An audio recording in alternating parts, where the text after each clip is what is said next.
Hi, I'm Scott, and this is Sandy, and we're gonna solve your hardest PMP questions every single week. Let's get into this. Boom! Today, we're gonna explain EVM and make it super duper double easy that everybody out in the world, if they're working projects or they're doing things or they're a living, breathing, honest human being that's like trying to get things done, they already know all the EVM equations, but they know what they mean. They might not know that they mean yet. So let's see if we can prove that, Sandy. Who knows? So, okay, how to do this, I don't know, but we're going to figure it out. So there are a lot of EVM equations. Let's just start from the beginning. High level, what do you think EVM equations like do? Like, just for somebody out there that's like, yo, I'm really, really scared. How do we break that kind of a scaredness with the actual equations? Like, what are they trying to accomplish with these equations in a sense? Do you think? I mean, so as a project manager, you're always getting the question from your stakeholders. So how's the project going, right? How's it going? And Yeah. for me, I remember when I was just new to project management, I would pray that when I jumped in the elevator, my boss or somebody wouldn't get in there with me and say, "How's the project doing?" Because I would be like, "It's great. Yeah. It's going well." And the second thing in my mind would be like, I hope they're not asking me, are we on target with our budget or something like that? Because I couldn't really tell them. Right. Yeah.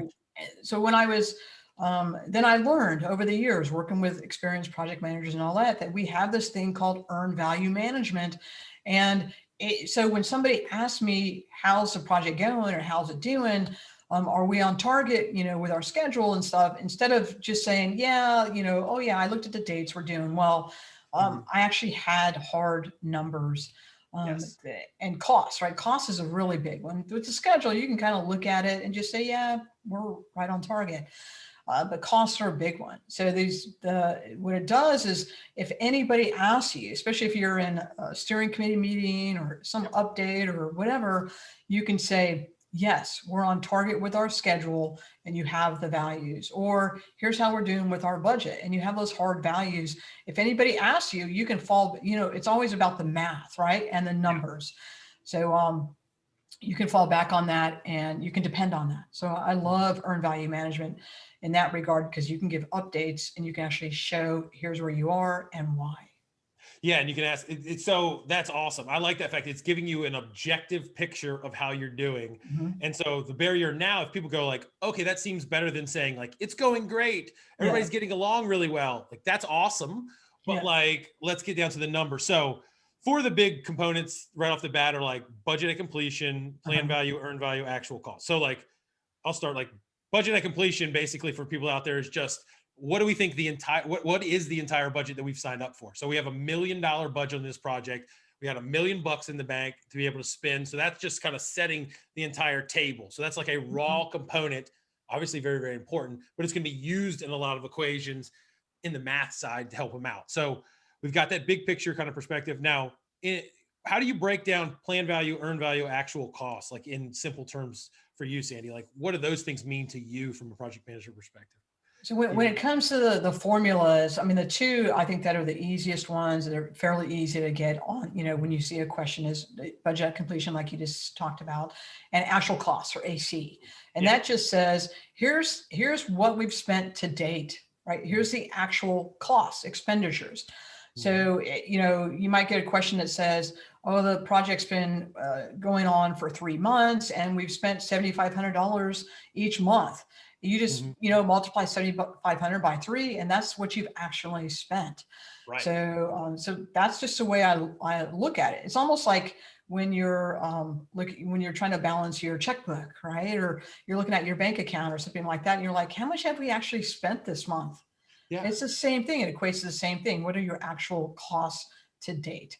And so that, to me, that's one of the other easiest one. BAC and AC are very easy numbers to calculate. Right. And then like, so as we think through, like if you're walking in that elevator, you could say to the person above you, say, we've spent this much. And that's kind of like okay, great. Like, and then there's some like, you don't have perspective on that. Cause it's like, we've spent 500,000 of the million. Yeah. Okay. Well, okay. Should we have, and all those things. So Yeah. the PV and the EV are those raw components that help you start to be able to Yeah. make those comparisons. Right. So let's just take earn value, like EV. what does earned value mean to the individual? Like, how should they think about earned value? So from my perspective, if you're looking at earned value, it just says, okay, we've done X amount of work, right? We're 3 months into this project. We've completed this work, and there's value associated with that work that you've completed. So if you're 3 months into the project and you've only completed 2 months worth of work, then your earned value is going to be less than what you actually planned on doing. So that goes into that planned Yeah, value. you're starting to make the comparison already. Right? It's natural Sure. to like start to make the comparison right there. Yeah. Yeah. But it just means, okay, we've completed this amount of work in our schedule. And what's the value of that work that we've actually completed? What have we earned to date? Yes. So that's, I'm not sure if that Yeah, describes it in a nailed it. way Because that like the way that I think one of the things is people start to go way ahead, but I think you nailed it perfectly to say, if you're in the elevator, to say, like, if you were to break down the components, it's a longer conversation, but a good conversation. Mr. and Mrs. Boss, our budget's $1 million. We've spent $500,000 right now. That's great. We have essentially built this much of the building, about $450,000 worth of, that's our earned value right now. Now you yes. wouldn't have the conversation this way, but you could break down the components to show that you're prepared. Now, the Yeah. other one they might ask you is go like, okay, that's great. We have $1 million budget. It's awesome that you know that we've spent $500,000.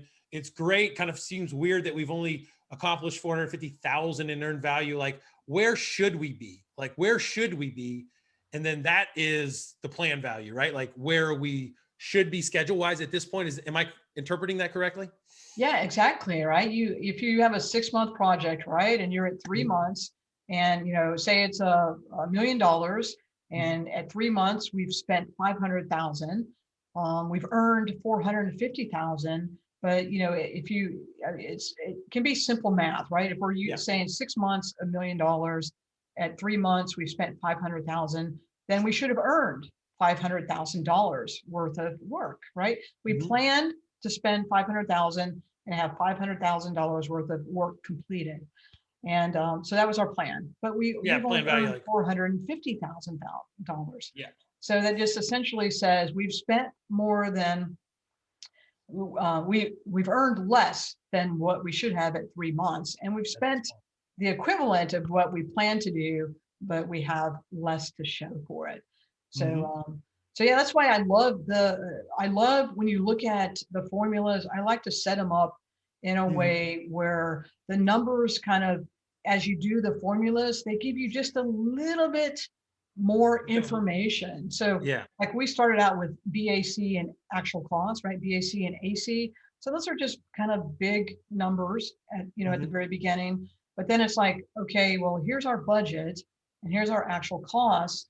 But when you look at plan value and earned value, it gives you just that little bit more information about how your project is performing. Yes. And that's at a very high level.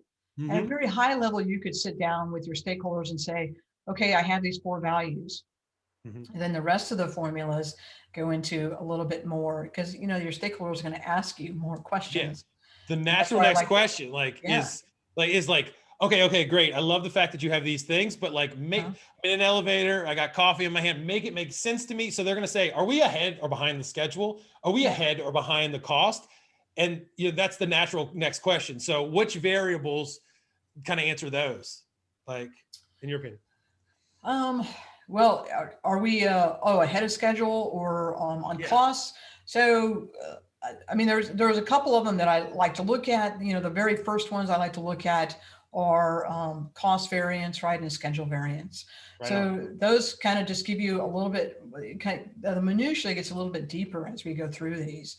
So you can look at your costs and schedule to see, okay, here's where we said we were going to be in our schedule or our costs, and here's where we actually are, right? So you can see if it's the same number, then you're right on target. So just keep doing what you're doing. But if there's a variance, either a positive or negative variance, that can tell you something. Because positives, we all think, oh, positive's great, but okay, are we missing something here? You might need to take a look at it. And if there's negative variance, then you definitely want to take a look at that and see where you are in your project. So it just kind of gives you just a little bit more information about those numbers. Yeah. I agree 100%. And so like that variance right there is allowing you to take those raw components, the EV, the PV, the AC, and use them against each other, compare them, and Uh-huh. get an understanding of, are we ahead or behind? So like the schedule one is, we always start with earn value, right? Like, so earn value is like where we are right now, how much of the building we've put up, or the bridge we've put out, or whatever it is. And then we say, like, for schedule, we're taking I said schedule, right? Like schedule, earn value, and plan value. So like, this is Uh-huh. what that's right? Like, yeah. Yes. Earn value and how much of where we should be. So if we've earned more than where we should be in the schedule, we're essentially ahead. And you go like, well, that's Yeah. a good thing. Yeah. But we also want to look into that. You can ask different questions like, how did we get ahead of schedule? Do we have bad estimates? Like, are we rushing? Have we made sure that like we're doing it correct? Like, there's no free lunch here. Like, we got to make sure. Yeah. And then, yeah, the other comparison is earned value versus actual cost. So earns in both of them. Like, the work is what really Yeah. matters. Say, like, based on what we've produced, have we overspent to get it or underspent to get it? Yeah. Once we start having that conversation, we can start to dive down a little bit deeper. And yeah, we have that. Definitely. Yep. Yeah. So why would we have a variance and a performance index? Like, why not just have one, like cost performance or cost performance index versus cost variance? Like, why do we need both, in your opinion? Like, I mean, so when we're looking at the indices, it gives you, so if we're looking at earned value, or if we're looking at cost variance and schedule variance, it'll tell us we have this variance, right? But it doesn't really give you, if your cost variance, for example, says this is what we earned, this is what we, our actual costs. So it'll give you give you a number, right? So you can say, okay, so we've spent less or we've spent more, right? But it doesn't really give you like, okay, what's going on with that, right? One of the examples I gave earlier was if you end up having a CPI, cost performance index, that says 0.90. So that, I mean, if you look at that index, it just says how well you're spending your money. Right. So it's great to say, okay, we should have spent, 500,000, but we've actually spent, 600,000. Right. So so that's great that that there's a variance there. But so how well are you actually spending your money? So for every dollar that we spend, we're losing 10 cents on the dollar. So, okay, what's up with that? Why are we losing 10 cents on the dollar? So it just gives you that gives you a little bit more information that you can research as a project manager. You can talk to your team or your stakeholders and figure out, okay, what's up with the spending? Why aren't we as efficient with that? And it's the same thing with the schedule, right? You could say for every hour that we spend working on the project, right, the actual work, we're only getting 80% of value out of that. So, okay, what's going on with that? Are we not as efficient? Is there a piece of equipment that we can invest in that'll make us do the work, that'll help us do the work faster, right? Do we need to improve our skill set, right? So it looks at the efficiency piece of it and then said, okay, now that we know what that is, it's great. We're doing really well with our budget or our schedule, or we're not. And then we need to look at what the root cause of that is. I love it. And so like, as we think through natural questions in this elevator ride up or down, I can't remember which way we're going in the elevator, but we could say, hey, we have a CPI of 0.8. And we could also follow up at that point to be like, what that means, sir, ma'am, is that we are behind. We're not efficient. We've had some issues in, the efficiency of how we're spending our money. We've looked into it. We've analyzed it. We're fixing it. We do not expect that to occur any longer. We're going to go back to what we expected. Like, you could be prepared for that. Or you might be at the position to say, hey, we are going to look into it. And if you don't have either one of those answers, I think the next natural question from the executive or the sponsor or whomever you're talking to, if you said, hey, I got a CPI of 0.8, and they go, hey, that means a little bit less efficient than we thought. The next natural question they go is, okay, so we're not as good as what we thought. Tell me what you think we're going to be at the end. So like, how bad is it going to be? Yes. And so like, they're naturally making the progression of like, oh, we're burning money. How much money am I on the hook for? Like, I know we have a budget, but like, to get this thing done. So that's the natural like business owner or project owner's question. And so like, that is EAC. Like that's the natural estimate at completion, right? Like Yes. we're projecting out to go like, oh God, what am I on the hook for? Yes. Yeah. And so what kind of answer, like as you have that, like from a sponsor level, what kind of follow-up questions you think they're going to hit back on to the person to say, hey, we're behind. We have an EAC that's like 100,000 more than we initially thought the budget was. What kind of questions do you think are going to come the project manager's way at that point? I mean, with the estimated completion, it just basically says if we keep going the way we're going and we don't make any changes, right? We have a CPI of 0.80, we're losing 20 cents on the dollar. And if we don't change anything, then how much are we, at the end of the day, when the project's over, how much more are we going to spend, right? So if the project's $1 million and we're losing 20 cents on the dollar, I don't know what that equates to. I'd have to get out my calculator, but instead of it being $1 million, it might be $1.4 million. Yeah. So then your stakeholder is going to be like, wow, that's not what I signed up for. I signed up for $1 million project. So what do we need to do to get it back to our original budget, right? Yeah. So where can we have some cost savings in here? Yep. So I think that's one of the things. Well, one of the follow-up questions they're going to ask you about is, okay, what do we need to do to fix this? And because you can say this estimate is based on not making any changes, right? Yes. So so then you can say, hopefully, right, as a project manager, those values, and hopefully you've gone back and done some research and said, oh, well, this is a one-time expenditure, right? Yep. Or okay, we realize that there was a problem here in this process, or there's the material is a little more expensive than what we anticipated. So we found a second source, same quality, same everything, but here's a second source where we can get it from them, and that'll save us some money. So hopefully you've done your research and you can come back with an answer to your sponsor saying, I don't want to spend an extra $400,000. What can we do to bring this back to the original budget?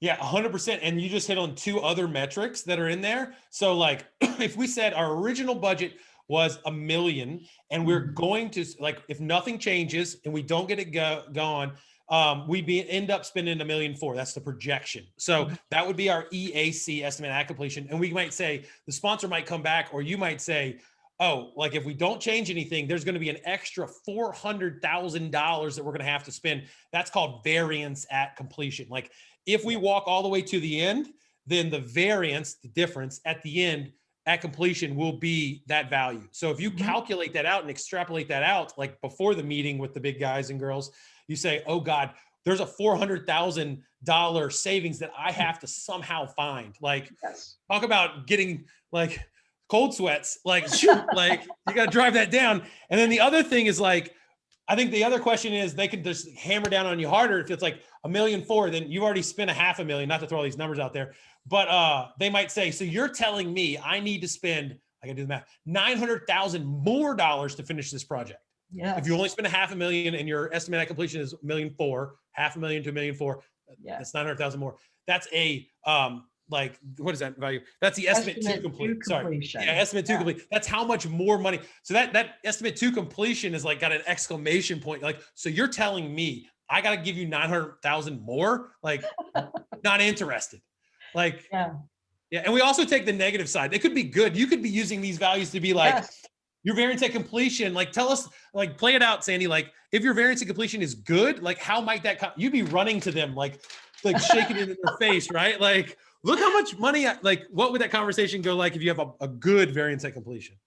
I mean, if I, discovered, oh, we can get this piece of equipment, it's going to cost us $100,000, but we've discovered it's on sale and we can get it from this warehouse for $400,000. Yeah. Then, that's one of those things where I can go back to the stakeholder and say, oh, you know what, we said this project was going to be $1 million, but we discovered that we could save, $100,000. So the variance is $100,000, a bonus. That's money you can stick back in the bank, right? And you can use that on another project, right? Or something like that. So that's one of those things where you can sit down with your stakeholders and say, we managed to save you money, save the company money. So that's where when you look at these values, it's most people they think about the negatives, right? Like you were saying, I do.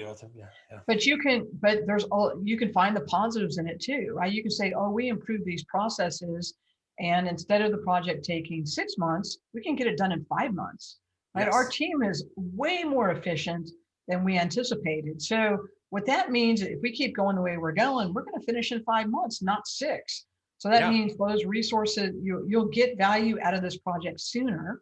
And then those resources you can let them go on to other projects or go back to their full-time jobs.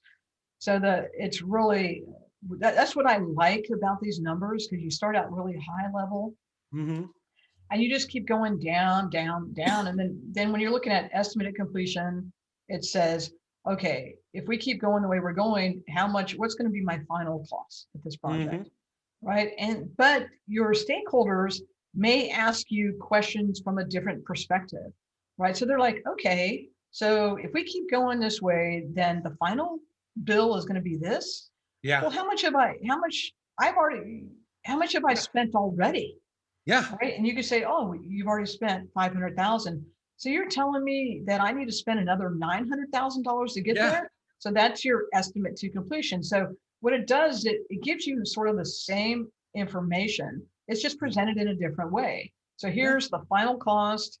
Here's how much you spent to date. Here's how much more you need to spend, right? And then what's the variance, right? If we keep Mm-hmm. going, here was your original budget, and then here's how much less or more you're going to spend at the end of the day. So stakeholders, they're going to come at you from all different angles Yep. from how they think about money. So it's nice to have these numbers in there instead of Yeah. just saying, oh, here's the variance. Well, what is Yeah, that? we'll be okay. Don't worry about it. Like, oh, we're a little bit Yeah, behind, or you'll be fine.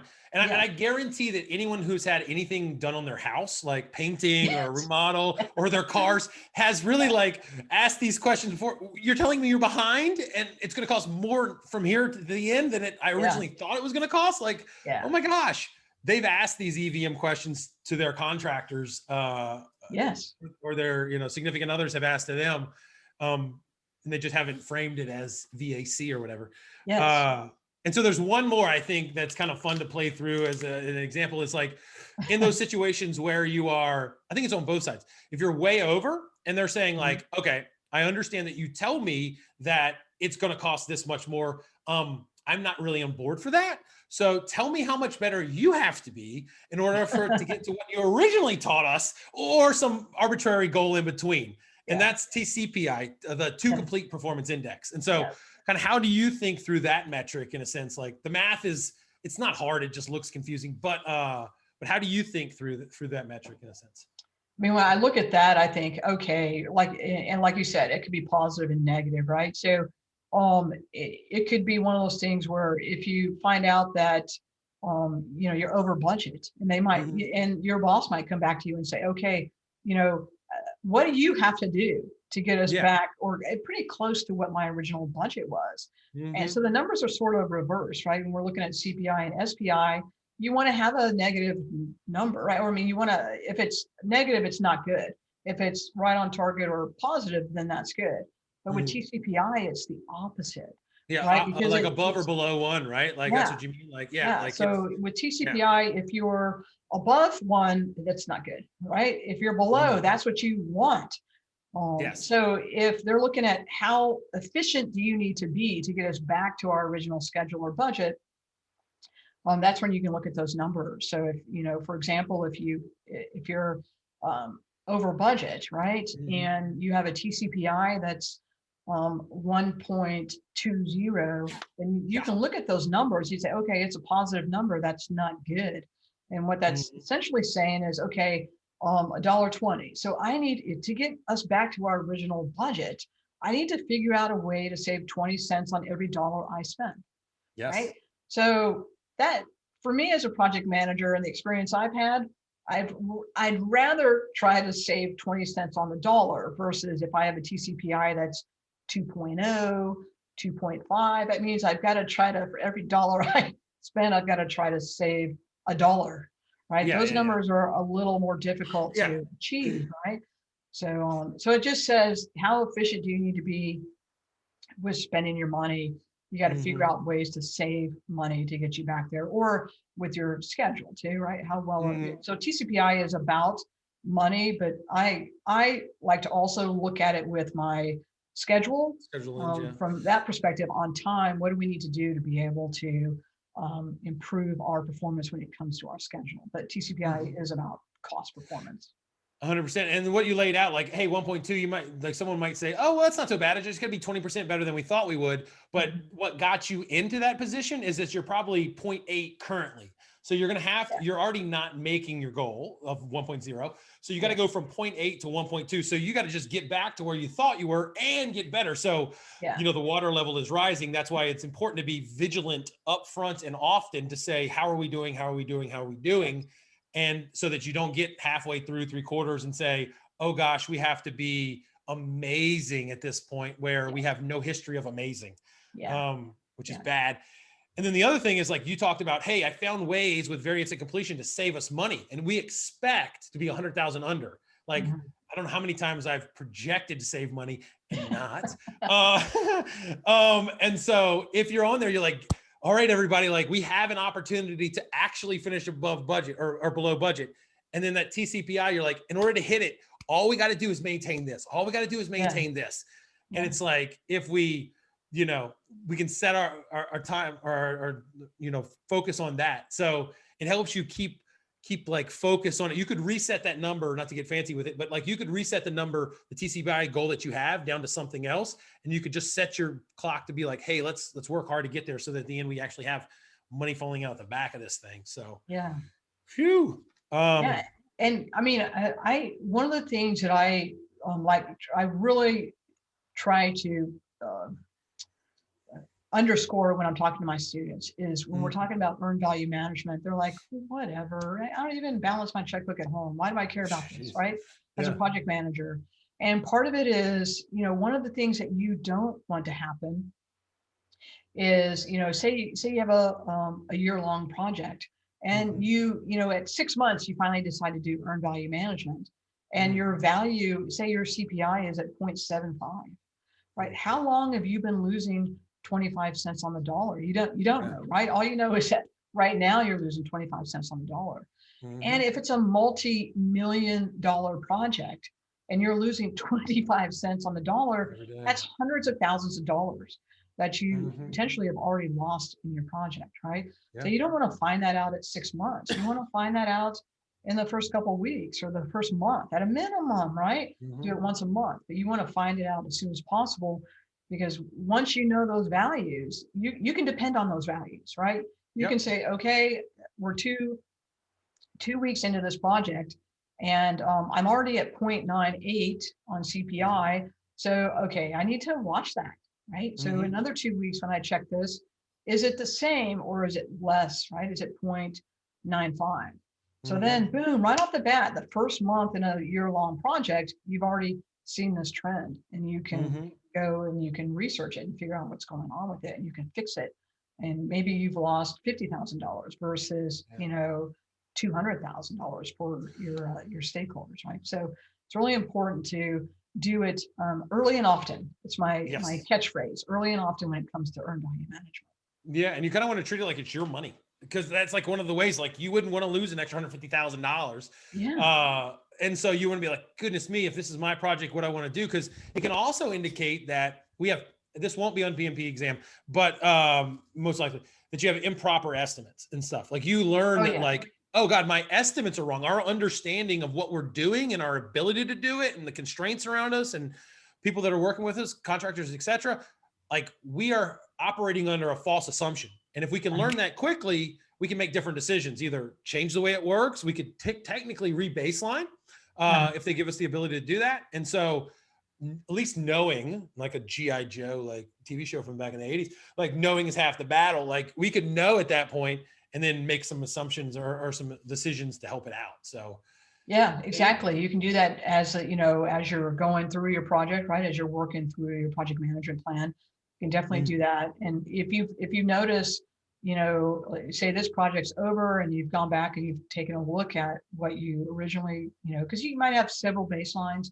If you go back and look at your original baseline And then what Yep. your final one was, you can take a look at those numbers and say, wow, this was our estimate on completing this project. It was supposed to be a Mhm. year, but we did it in 9 months.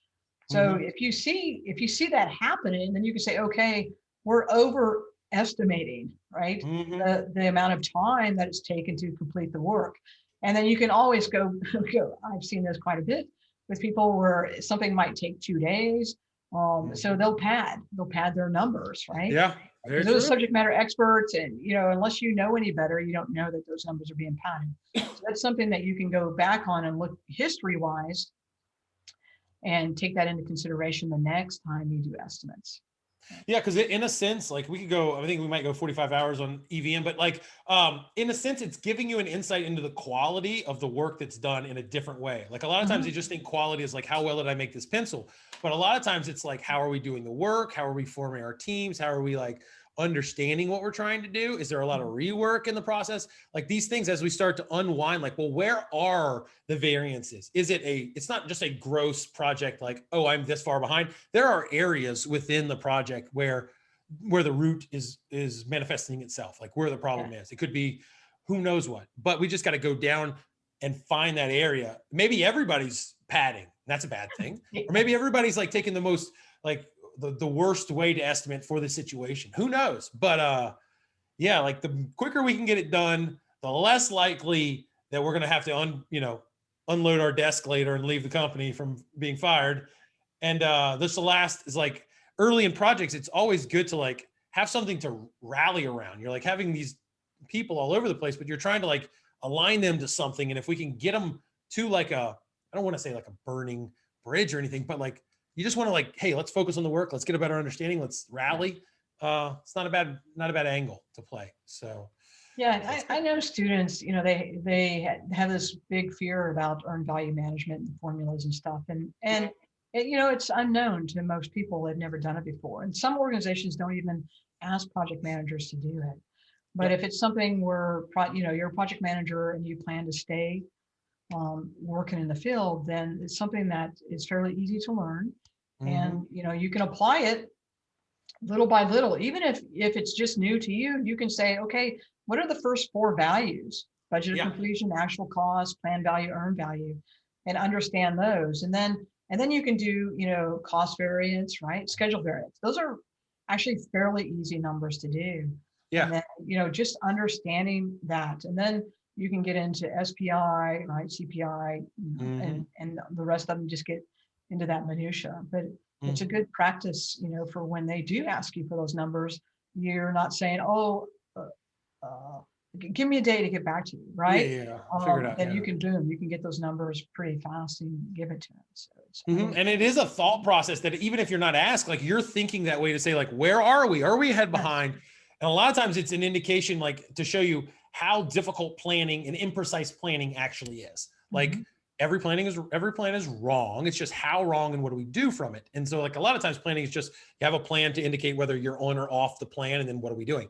And so yeah, gives you that. And then you also start asking yourself, like, oh goodness, if we don't change, what's it going to be at the end? And you're like, predicting the end. You're like, oh goodness, I've got to make a change. I've got to go understand the work. I got to get out there and do all these things. So it's not a bad thought process to And keep the you. other thing too is if it's not something that your organization typically asks project managers to Mhm. do, you can differentiate yourself Very from much other so. project managers, right? You can sit there and say, when a lot of the projects I work on, we have a steering committee, right? We have to Mhm.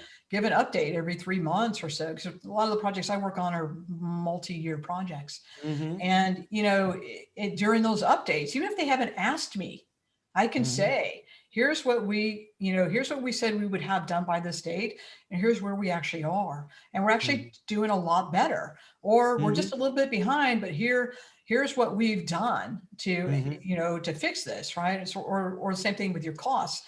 And that's going to impress them, right? They're going to be Mhm. like, Oh wow, I wow. mean, we don't Yeah. normally ask these questions, or we do, but the project managers are unprepared, right?